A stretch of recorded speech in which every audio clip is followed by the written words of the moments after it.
أعوذ بالله من الشيطان الرجيم. لقد جاءكم رسول من أنفسكم عزيز عليه ما عنتم حريص عليكم بالمؤمنين رؤوف رحيم فإن تولوا فقل حسبي الله لا إله إلا هو عليه توكلت وهو رب العرش العظيم. بسم الله وبالله وعلى الله فليتوكل المؤمنون. اللهم اجعل كيدهم في نحورهم وكفنا شرورهم. حسبي الله وكفى سمي الله لمن دعا ليس وراء الله منتهى. حسبنا الله ونعم الوكيل. اللهم صل وسلم وبارك على حبيبك سيدنا محمد وآله وصحبه أجمعين. رب اشرح لي صدري ويسر لي أمري واحلل عقدة من لساني يفقهوا قولي. أما بعد. മുഅ്മിനീങ്ങളെ, മുഹമ്മദ് നബി സല്ലല്ലാഹു അലൈഹി വസല്ലമയെയാണ് എല്ലാ വിഷയത്തിലും മാതൃകയാക്കേണ്ടത്. ഫാത്തിമ ബീവി റളിയല്ലാഹു അൻഹയുടെ രക്ഷിതാവായ പുണ്യനബി സല്ലല്ലാഹു അലൈഹി വസല്ലമയെയാണ് ആദ്യമായിട്ട് ഒരു രക്ഷിതാവ് എന്ന നിലയിൽ നമ്മൾ പഠിക്കേണ്ടത്. നബി സല്ലല്ലാഹു അലൈഹി വസല്ലമ തങ്ങൾക്ക് വേറെയും മക്കളുണ്ട്. ഇബ്രാഹിം എന്ന ഒരു ആൺകുട്ടി ഒഴിച്ച് ബാക്കിയുള്ള എല്ലാ മക്കളും ഖദീജ ബീവി റളിയല്ലാഹു അൻഹയിൽ ഉണ്ടായതാണ്. ഖദീജ ബീവി റളിയല്ലാഹു അൻഹയുടെ പ്രാധാന്യത്തെക്കുറിച്ച് പറഞ്ഞപ്പോൾ 3 കാര്യങ്ങളെ നബി സല്ലല്ലാഹു അലൈഹി വസല്ലമ പറയണ്ടായി. അതിൽ ഒന്ന് എനിക്ക് സമ്പത്ത് വിട്ടു തന്നു എന്നതും, രണ്ടാമത്തേത് എന്നെക്കൊണ്ട് ആദ്യമായി വിശ്വസിച്ചു എന്നതും, മൂന്നാമത്തേത് ഖദീജ എനിക്ക് മക്കളെ പ്രസവിച്ചു തന്നു എന്നതുമാണ് പുണ്യ നബി സല്ലല്ലാഹു അലൈഹി വസല്ലമ പറഞ്ഞത്. ലോകത്ത് വന്ന 1,24,000 അമ്പിയാക്കളിൽ 1,23,999 നബിമാരും കല്യാണം കഴിച്ചിട്ടുണ്ടെന്നാണ്. ഈസ നബി അലൈഹി ഇസ്ലാമിൻ്റെ കാര്യത്തിൽ മാത്രമാണ് അഭിപ്രായ വ്യത്യാസമുള്ളത്. ഈസാ നബി അലൈഹി ഇസ്ലാം ഖിയാമത്ത് നാളിൻ്റെ മുന്നോടിയായി ഇറങ്ങി വരും. അങ്ങനെ വിവാഹിതനാകും, കല്യാണമൊക്കെ കഴിച്ച് ജീവിച്ച് മക്കളുണ്ടാവും. അതിനുശേഷം സയ്യിദുന ഈസാ അലൈഹി ഇസ്ലാം വഫാത്താകും. മദീനയിൽ റൗള ഷരീഫിൻ്റെ അടുക്കൽ മറവ് ചെയ്യും എന്നൊക്കെയാണ് ഉസ്താദുമാർ വഅദ് പറയുമ്പോൾ നമ്മൾ കേട്ടിട്ടുള്ളത്. ഒരു വാപ്പ മകൻ എന്ന നിലയിൽ പഠിക്കുമ്പോൾ മുൻഗാമികളായ ആളുകളൊക്കെ എപ്പോഴും പഠിപ്പിക്കാൻ ശ്രമിച്ചത് ഇബ്രാഹിം നബി അലൈഹി ഇസ്ലാമിനെയും മകനായ ഇസ്മായിൽ അലൈഹി ഇസ്ലാമിനെയുമാണ്. ഒരിക്കൽ പുണ്യനബി സല്ലല്ലാഹു അലൈഹി വസല്ലം പറഞ്ഞിട്ടുണ്ട്, അനഫി മില്ലത്തി അബി ഇബ്രാഹിം, ഞാൻ എൻ്റെ പിതാവായ ഇബ്രാഹിം നബി അലൈഹി ഇസ്ലാമിൻ്റെ മാർഗത്തിലാകുന്നു എന്ന്. ശരിക്കും നമ്മളെ മലപ്പുറം ബെസ്റ്റ് ഭാഷയിലേക്ക് ഈ ഹദീസ് പരിഭാഷപ്പെടുത്തിയാൽ ഞാൻ ഫീ മില്ലത്തി മാർഗത്തിലാണ്, അബി എൻ്റെ വാപ്പയായ ഇബ്രാഹീമിൻ്റെ മാർഗത്തിലാണ് എന്നതിനെ നമ്മളെ മലപ്പുറം ഭാഷയിലേക്ക് കൊണ്ടുവന്നാൽ ഇങ്ങനെയാണ് അതിൻ്റെ അർത്ഥം. എൻ്റെ വാപ്പ ആരാന്നറിയാൻ എനിക്ക് ഇബ്രാഹിം നബിയാണ്, ആലോചിച്ച് കളിച്ചുകൊണ്ടിട്ടോ എന്നാണ് ശരിക്കും അതിൻ്റെ പരിഭാഷ. നമ്മളെ മലയാളത്തിലേക്ക്, നമ്മളെ നാടൻ അർത്ഥത്തിലേക്ക് കൊണ്ടുവന്നുണ്ടാവുക. ഒരു മനുഷ്യൻ്റെ ഏറ്റവും വലിയ പ്രാധാന്യം ഓൻ്റെ വാപ്പയാണ്. എൻ്റെ വാപ്പ ആരാണെന്ന് എനിക്കറിയൽ നിർബന്ധമൊന്നുമില്ല. അറിഞ്ഞില്ലെങ്കിൽ ആധാർ കാർഡും ഉണ്ടാവില്ല, റേഷൻ കാർഡും ഉണ്ടാവില്ല എന്നേ ഉള്ളൂ. പക്ഷേ ഈമാൻ ശരിയാകായൊന്നുമില്ല. പക്ഷേ മുഹമ്മദ് നബിയുടെ വാപ്പാനെ അറിഞ്ഞില്ലെങ്കിൽ സല്ലല്ലാഹു അലൈഹി വസല്ലം ഈമാൻ ശരിയാവില്ല. എൻ്റെ വല്ലിപ്പാനെ എനിക്കറിയൽ തീരെ നിർബന്ധമില്ല. അറിഞ്ഞാൽ വളരെ നല്ലതാണ്, അതൊരു ഇസ്സത്തേക്കാരം. വല്ലിപ്പാൻ്റെ വാപ്പാനെ അറിയലും നിർബന്ധമൊന്നുമില്ല, അറിഞ്ഞാൽ വളരെ നല്ലതാണ്. പരമ്പരകളൊക്കെ ഒരാൾക്ക് അറിഞ്ഞിരിക്കുക എന്നുള്ളത് വളരെ നല്ല കാര്യമാണ്. പക്ഷെ അറിഞ്ഞില്ലാന്ന് എഴുതിയിട്ട് ഈമാൻ്റെ കുഴപ്പമൊന്നും ഉണ്ടാവില്ല. മുത്തുനബിയുടെ സല്ലല്ലാഹു അലൈഹി വസല്ലമയുടെ 20 വാപ്പാരെ പേരറിഞ്ഞില്ലെങ്കിൽ ഈമാൻ ശരിയാവില്ല എന്നുള്ളതാണ്. അതുകൊണ്ട് തന്നെ നമ്മൾ ചെറിയ കുട്ടികളെ മദ്രസയിൽ അബൂഹു അബ്ദുല്ലാഹി അബ്ദുൽ മുത്തലിബ് വഹാഷിമുൻ അബ്ദു മനാഫി യന്തസിബ്, പുണ്യനബി സല്ലല്ലാഹു അലൈഹി വസല്ലമയുടെ 20 വാപ്പാരെ പേര് പഠിപ്പിക്കും. മങ്കൂസ് മൗലിദ് ഓതുമ്പോൾ 1-ാമത്തെ ഹദീസ് അവസാനിക്കുന്നിടത്തുണ്ട്, വലം യൽതഖിയാ അലാ സിഫാഹിൻ ഖത്ത്, പുണ്യനബി സല്ലല്ലാഹു അലൈഹി വസല്ലമയുടെ വാപ്പാനെയും ഉമ്മാനെയും മോശപ്പെട്ട ഒരു പ്രവർത്തനങ്ങളും തീരെ തൊട്ടിട്ടില്ല. വാപ്പാൻ്റെ ഫضലും ഉമ്മാൻ്റെ ഫضലും മക്കൾക്കുണ്ടാവും എന്ന് അറിയിക്കുന്നതാണ് ഈ ഒരു പ്രയോഗം. ഏതൊരു മനുഷ്യനെക്കുറിച്ച് പഠിക്കുകയാണെങ്കിലും ആദ്യം അവൻ്റെ വാപ്പാനെ കുറിച്ചാണ് പഠിക്കുക. അപ്പം നമ്മളെ മോൾക്കൊരു കല്യാണം വന്നു എന്ന് വിചാരിക്കുക. അത്യാവശ്യം കുഴപ്പമില്ലാത്തൊരു വിവാഹാലോചന വന്നാൽ നമ്മൾ ആദ്യം ചെയ്യുക, ഓലെ പെരൻ്റെ അടുത്തുള്ള നിസ്കാരപ്പള്ളിക്ക് അസർ നിസ്കരിക്കാൻ പോവുകയാണ്. ആദ്യം ആരും അറിയാതെ ഒറ്റയ്ക്ക് നമ്മളും എളാപ്പാനിയും ആണെങ്കിൽ ഒന്ന് കൂട്ടും, അല്ലെങ്കിൽ ഏറ്റവും അടുത്ത കൂട്ടുകാരനൊന്ന് കൂട്ടിയിട്ട് ബൈക്കുമ്മേ ഒന്നിങ്ങനെ അധികം പോയിങ്ങാണ്ട് ഓലെ പെരൻ്റെ അടുത്തുള്ള നിസ്കാരപ്പള്ളിയിലൊന്ന് പോയിട്ട് അവിടുന്ന് അസർ നിസ്കരിച്ചിട്ട് അസർ നിസ്കാരം കഴിഞ്ഞ് പുറത്തിറങ്ങിയിട്ട് അതിൻ്റെ അടുത്തുള്ള ചായപ്പീടി കയറിയിട്ട് ഒരു ചായയും നെയ്യപ്പവും പറഞ്ഞിങ്ങനെ ഇരിക്കുമ്പോൾ അവിടെ ഇങ്ങനെ കുറച്ച് ആൾക്കാർ ഇരിക്കുന്നുണ്ടാവും. ഓരോട് ചോദിക്കും, നമ്മൾ ആ സുലൈമാനാജിലെ മൂത്ത മകനെക്കുറിച്ച് എന്താ അഭിപ്രായം എന്ന് ചോദിക്കും. ആദ്യമായിട്ട് ഏതൊരു മനുഷ്യനും അന്വേഷിക്കുക വാപ്പാനെ കുറിച്ചായിരിക്കും. എന്താ ഓൻ്റെ വാപ്പാനെ കുറിച്ചുള്ള അഭിപ്രായം. പിന്നെ അന്വേഷിക്കും ഉമ്മാനെ കുറിച്ചുള്ള അഭിപ്രായം എന്താണ്. പിന്നെ ഒരു മനുഷ്യൻ വേറൊരു മനുഷ്യനെ കുറിച്ച് വിലയിരുത്തുമ്പോൾ പ്രധാനപ്പെട്ട ഒരു വിലയിരുത്തൽ കൂട്ടുകാരെ കുറിച്ചാണ്. അപ്പം നമ്മളിങ്ങനെ ചോദിച്ചപ്പോൾ പറഞ്ഞു ചെറുക്കനും തിരക്കടില്ല, ഓൻ്റെ വാപ്പിയും തിരക്കടില്ല, ഉമ്മയും തിരക്കടില്ല. പക്ഷെ ഓൻ്റെ ചങ്ങായിമാരൊക്കെ ഒരു ജാതി കോച്ചറായി ആണ് എന്ന് പറഞ്ഞാൽ മനസ്സിലായി ആളും കോച്ചറായി ആണ്. കോച്ചറായി എന്ന് പറഞ്ഞാൽ അതങ്ങനെ ഒരു അർത്ഥമുള്ള വാക്കൊന്നുമല്ല. ഡിക്ഷണറി ഒന്നും തിരഞ്ഞാൽ അങ്ങനത്തെ ഒരു വാക്ക് കാണുമൊന്നുമില്ല. പക്ഷെ സംഗതി എന്താ നിങ്ങൾക്ക് എല്ലാവർക്കും മനസ്സിലാവും, എനിക്കും മനസ്സിലാവും. അതാണ്. എന്നാൽ പിന്നെ ആ വഴിക്ക് പോകണ്ടെന്ന് നമ്മൾ തൽക്കാലം തീരുമാനിച്ചങ്ങാണ്ട് മടങ്ങിപ്പോരും. അപ്പോൾ ഒരു കൂട്ടുകാരെക്കുറിച്ചുള്ള അന്വേഷണം, ഇതൊക്കെ പ്രധാനപ്പെട്ട കാര്യങ്ങളാണ്. നമ്മളൊരു രക്ഷിതാവ് എന്നുള്ള നിലയിൽ നമ്മളൊക്കെ മാനേജ്മെൻറ്റും കൂടി ആയിരിക്കും. പക്ഷെ ഇവിടെ ഇപ്പം ഞാൻ പറയുന്നത് ഒരു രക്ഷിതാവ് എന്നുള്ള നിലയിൽ എന്തൊക്കെ കാര്യങ്ങളാണ് അറിയേണ്ടത് എന്നതാണ്. ഒരു 8 പ്രധാനപ്പെട്ട വിഷയങ്ങളെക്കുറിച്ച് നിങ്ങളോട് സംസാരിക്കാം എന്നാണ് ഞാൻ ഉദ്ദേശിച്ചത്. അതിലൊന്നാമത്തെ കാര്യം ഒരു മദ്രസയുടെ പ്രാധാന്യത്തെക്കുറിച്ച് സംസാരിക്കണം എന്നാണ് എനിക്ക് തോന്നിയത്. അള്ളാൻ്റെ ദുനിയാവിൽ ഒരുപാട് രാജ്യങ്ങളുണ്ട്, ഒരുപാട് നാടുകളുണ്ട്, പ്രദേശങ്ങളുണ്ട്. അതിൽ കേരളക്കാർക്ക് മാത്രമുള്ള 2 ഭാഗ്യമുണ്ട്. അതിലൊന്ന് മസ്ജിദ് സംസ്കാരവും മറ്റൊന്ന് മദ്രസ സംസ്കാരവുമാണ്. മസ്ജിദ് സംസ്കാരം കേരളത്തിൽ ദീന് വന്ന കാലഘട്ടം മുതൽ തന്നെ ഇവിടെ ഉണ്ട്. മദ്രസ സംസ്കാരം 920-കൾക്ക് ശേഷം ഉണ്ടായതാണ്. അതിന് മുമ്പ് ഓത്തുപള്ളി സംസ്കാരമുണ്ട്. ഇസ്മായിൽ ഉസ്താദ് അതേക്കുറിച്ച് പറയണ്ടായി. മസ്ജിദ് സംസ്കാരം എന്ന് പറഞ്ഞാൽ പള്ളിയുമായി ബന്ധപ്പെട്ട് ആളുകൾ ജീവിച്ചു പോരുന്ന ഒരു സംസ്കാരത്തെയാണ് മസ്ജിദ് സംസ്കാരം എന്ന് പറയുന്നത്. ഈ സംസ്കാരം മനസ്സിലാവണമെങ്കിൽ പഴയകാല പള്ളികൾ പരിശോധിക്കണം. അപ്പോൾ മനസ്സിലാവും. പുതിയ പള്ളികൾ വേറെ ഡിസൈനിങ്ങിലാണ് ഉള്ളത്. പഴയ പള്ളി എന്ന് പറഞ്ഞാൽ നിങ്ങളെ മനസ്സിലുള്ള പഴയ പള്ളിയൊക്കെ ഒന്ന് ആലോചിച്ച് നോക്കി. ഔത്തപ്പള്ളി ഉണ്ടാവും. ഔത്തപ്പള്ളിയിൽ മിമ്പർ ഉണ്ടാവും. പിന്നെ അതിൻ്റെ നേരെ ബാക്കിൽ ഒരു പുറത്തപ്പള്ളി ഉണ്ടാവും. രണ്ടാമത്തെ ഒരു പള്ളി ഉണ്ടാവും. അതിൽ മേലക്ക് കോണി ഉണ്ടാവും. പിന്നെ മിക്കവാറും പള്ളികൾക്ക് 3 ഭാഗത്ത് താഴ്വര ഉണ്ടാവും. ചില പള്ളിക്ക് മുന്നിലും താഴ്വര ഉണ്ടാവും. മുന്നിലെ താഴ്വര ജമാഅത്തിന് തുടർന്ന് നിസ്കരിക്കാനൊന്നും പറ്റൂല.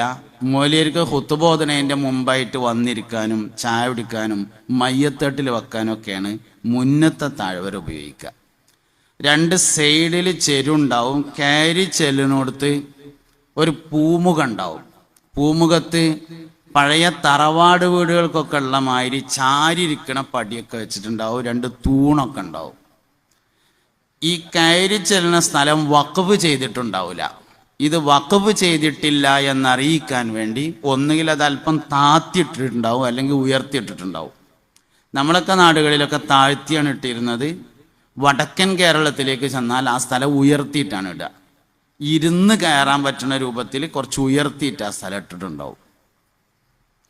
അസർ നിസ്കാരം കഴിഞ്ഞാൽ പള്ളിയിൽ കുറച്ച് കാരണന്മാരുണ്ടാവും, വയസ്സായ ആൾക്കാർ. ഓലൊന്ന് ഇറങ്ങിയിട്ട് ആ വഖഫ് ചെയ്യാത്ത സ്ഥലത്തേക്ക് മാറി തൂണുമൊക്കെ ചാരിയിട്ട് ഇങ്ങനെ ഇരിക്കും.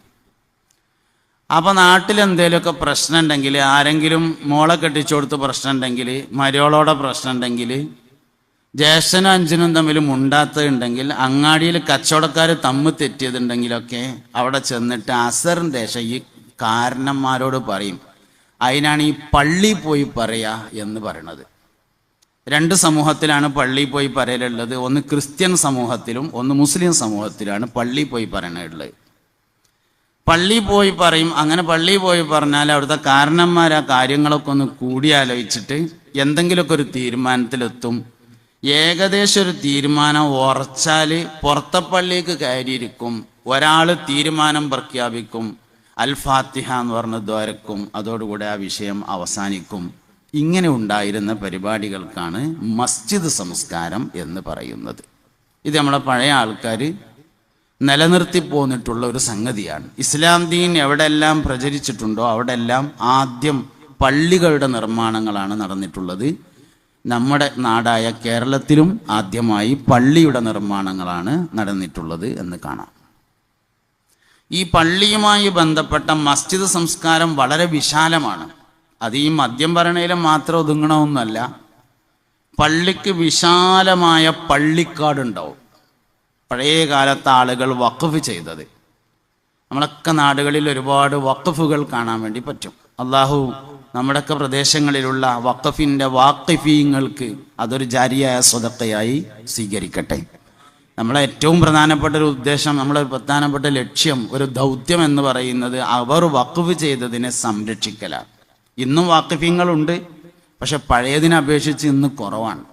നല്ലോണം ശ്രദ്ധയും ആ വിഷയത്തിൽ ആവശ്യമാണ്. മാറിയ സാഹചര്യത്തിൽ ഞാൻ കൂട്ടത്തിൽ പറയാണ്, നികുതി അടക്കാത്തവരൊക്കെ ഉണ്ടെങ്കിൽ നികുതി അടച്ചൊക്കെ ക്ലിയർ ആക്കണം. പേപ്പറുകൾ എന്തെങ്കിലും കുറവുണ്ടെങ്കിൽ ഇപ്പോൾ ഒക്കെ വാങ്ങിയെടുക്കാനൊക്കെ പറ്റും. ഇപ്പോൾ ഒക്കെ വാങ്ങിയെടുക്കണം. വരും കാലം എങ്ങനെയെന്നൊന്നും പറയാൻ കഴിയൂല. റെക്കോർഡുകളൊക്കെ എപ്പോഴും കറക്റ്റാക്കി വെക്കണം. നമ്മളെടുത്തുനിന്നായിട്ടൊരു വീഴ്ച ഉണ്ടാകരുത്. നാളെ മലപ്പുറത്ത് മദ്രസ മാനേജ്മെൻറ്റ് അസോസിയേഷൻ്റെ പരിപാടി നടക്കുമ്പോൾ അതിൽ ക്ലാസ് എടുത്ത, റെക്കോർഡുകൾ സൂക്ഷിക്കുന്നതിനെ കുറിച്ച് ക്ലാസ് എടുത്ത നമ്മളെ പാലക്കാട് ജില്ലയിലെ പ്രധാനപ്പെട്ട ഒരു സുന്നി പ്രവർത്തകൻ, അദ്ദേഹം ഒരുപാട് കാര്യങ്ങൾ പറഞ്ഞതിൽ എനിക്ക് വല്ലാതെ ആകർഷണീയമായി തോന്നുന്നു ഈ ഒരു കാര്യമുണ്ട്. ഈ കാലഘട്ടത്തിൽ മാനേജ്മെൻറ്റ് ചെയ്യേണ്ട പ്രധാനപ്പെട്ട ഒരു വിഷയം ഒരു സ്റ്റോക്ക് രജിസ്റ്റർ സൂക്ഷിക്കുക എന്നതാണ്.